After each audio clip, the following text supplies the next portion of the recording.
സ്വർണ്ണക്കര ആകെ ഇപ്പോൾ ചർച്ച ചെയ്യുന്നത് രാഹുൽ മാങ്കൂട്ടത്തിനെതിരെയുള്ള ലൈംഗികാരോപണ കേസാണ്. നേരത്തെയും രാഹുലിനെതിരെ ഇത്തരത്തിലുള്ള കേസുകൾ ഉയർന്നപ്പോൾ പാർട്ടി ഉടൻ തന്നെ നടപടികൾ എടുക്കുകയും പാർട്ടിയിൽ നിന്നും സസ്പെൻഡ് ചെയ്യുകയും ചെയ്തിരുന്നു. എന്നാൽ ശബരിമല സ്വർണ്ണപ്പാളി വിഷയത്തിൽ എന്ത് നടപടിയാണ് പ്രതികൾക്കെതിരെ ഇടതുപക്ഷ സർക്കാർ ഇതുവരെ ചെയ്തിട്ടുള്ളതെന്ന് മുൻ പ്രതിപക്ഷ നേതാവ് രമേശ് ചെന്നിത്തല ചോദിക്കുന്നു. സ്വർണ്ണക്കൊള്ള കേസിൽ രമേശ് ചെന്നിത്തല പ്രതികരിച്ച് മാധ്യമങ്ങളോട് സംസാരിക്കുകയായിരുന്നു. പാർട്ടിയുമായി അടുത്ത ബന്ധമുള്ളവരാണ് എൻ വാസുവും എ പത്മകുമാറും. എന്നാൽ ഇവർക്കെതിരെ പാർട്ടി ഒരു ചെറുവിരൽ പോലും അനക്കിയിട്ടില്ല. കൂടാതെ ഇതുമായി ബന്ധമുണ്ടെന്ന് സംശയിക്കുന്ന മുൻ മന്ത്രി കടകംപള്ളി സുരേന്ദ്രനെയും ഇപ്പോഴത്തെ ദേവസ്വം മന്ത്രി വി എൻ വാസവനെയും ഇതുവരെ ചോദ്യം ചെയ്യുക പോലും ചെയ്തിട്ടില്ല.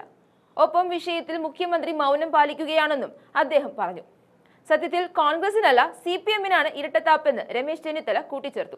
കോൺഗ്രസ് എപ്പോഴും മാതൃകാപരമായ രീതിയിൽ നടപടികൾ എടുക്കുന്ന ഒരു പാർട്ടിയാണ്. എന്നാൽ എന്തൊക്കെ തെറ്റ് ചെയ്താലും അവർക്കെല്ലാം ഒളിസങ്കേതങ്ങൾ ഒരുക്കുന്ന പാർട്ടിയാണ് CPM. നോക്കാം രമേശ് ചെന്നിത്തലയുടെ പ്രതികരണം. സ്വർണ്ണക്കൊള്ളയുമായി ബന്ധപ്പെട്ട് 2 ദേവസ്വം ബോർഡ് പ്രസിഡന്റുമാർ ജയിലിലാണ്. ലക്ഷക്കണക്കിന് ഭക്തജനങ്ങളുടെ വികാരത്തെ വ്രണപ്പെടുത്തിയ സംഭവമാണ്. എന്തുകൊണ്ട് ഇതിന് നേതൃത്വം കൊടുത്ത മന്ത്രിമാരെ ചോദ്യം ചെയ്യുന്നില്ല? കടകംപള്ളി സുരേന്ദ്രനെയും വാസവനെയും അടിയന്തരമായി ചോദ്യം ചെയ്യണം. കാരണം അവരുടെ പിൻബലത്തോടു കൂടിയാണ് ഈ സ്വർണ്ണക്കൊള്ള അവിടെ നടന്നത്. മന്ത്രിമാരുടെ അനുവാദമില്ലാതെ, രാഷ്ട്രീയ സംരക്ഷണമില്ലാതെ പക്കാ രാഷ്ട്രീയക്കാരായ 2 CPM നേതാക്കന്മാർ ഇത് ചെയ്യുമെന്ന് ഏതെങ്കിലും ഒരു കുട്ടി ഇവിടെ പറയുമോ? ആർക്കെങ്കിലും വിശ്വസിക്കാൻ കഴിയുമോ? ഇവിടെ ഇത്രയും വലിയൊരു കൊള്ള നടന്നിട്ട് അതിനെപ്പറ്റി ഗവൺമെന്റ് മിണ്ടുന്നില്ല. മുഖ്യമന്ത്രി മൗനം പാലിക്കുന്നു.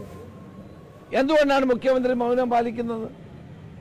ശബരിമലയെ തകർക്കാൻ വളരെ ബോധപൂർവമായ നീക്കമാണ് മുഖ്യമന്ത്രിയുടെ നേതൃത്വത്തിൽ കേരളത്തിൽ നമ്മൾ കണ്ടത്. അതിനൊന്നും ഇതുവരെ മുഖ്യമന്ത്രി പുറകോട്ട് പോയിട്ടില്ല. അപ്പം മുഖ്യമന്ത്രിയുടെ മൗനം ദുരൂഹമാണ്. ഏതായാലും ഇതിൻ്റെ ഞങ്ങൾ ഓരോ വശങ്ങളും പരിശോധിച്ചുകൊണ്ടിരിക്കുകയാണ്.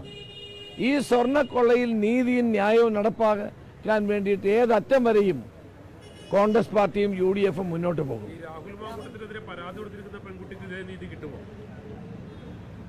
ഞങ്ങൾ രാഹുൽ മാക്കൂട്ടത്തിനെ സംബന്ധിച്ച് ഞാൻ പറയാനുള്ളതെല്ലാം പറഞ്ഞു കഴിഞ്ഞു.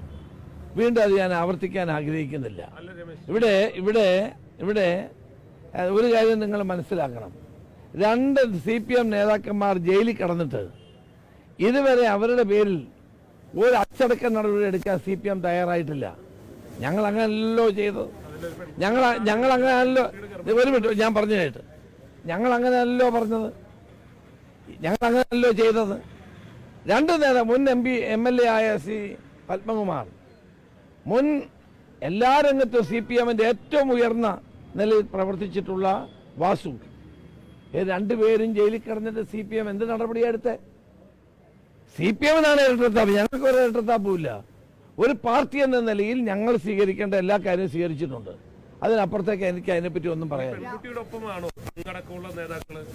നിയമം നിയമത്തിന്റെ വഴിക്കുമോ? Law will take its own course. അല്ലല്ല, അങ്ങനെ കോൺഗ്രസിന്റെ ഒരു പിന്തുണയും കൊടുത്തിട്ടില്ല. ഔദ്യോഗികമായ ഒരു പരിപാടിയിലും ഇല്ല. ഇത്തരക്കാരെ കയ്യാമം വെക്കേണ്ടതല്ല. അങ്ങയുടെ ഒരു നിലപാട് എന്താണ്? ഇത്ര ഒരു പെൺകുട്ടി പരാതി പറയുമ്പോഴേ ഇത്തരക്കാരെ കയ്യാമം വെക്കേണ്ടതല്ലേ? അങ്ങേക്കത് എല്ലാവർക്കും അവസരം കൊടുക്കും. അല്ല, ഞാൻ ഒന്ന് ചോദിച്ചോട്ടെ, അതിൽ അങ്ങേക്കൊരു തീരുമാനം? ഞങ്ങളുടെ നിലപാട് പറഞ്ഞതാണ്. ഇതിനപ്പുറത്തേക്ക് അതേ സംബന്ധിച്ച് എനിക്കൊന്നും പറയാനില്ല. പറയാനുള്ളതെല്ലാം പറഞ്ഞു കഴിഞ്ഞു. ഇതേ സംബന്ധിച്ച് ആദ്യം മുതൽ ഞാനൊരു നിലപാടെടുത്ത ആളാണ്. അത് ആ നിലപാടിൽ തന്നെ ഉറച്ചു നിൽക്കുന്നു. അതിനപ്പുറത്തേക്കൊന്നും പറയാനില്ല. അതൊക്കെ വരട്ടെ. അത് വരട്ടെ.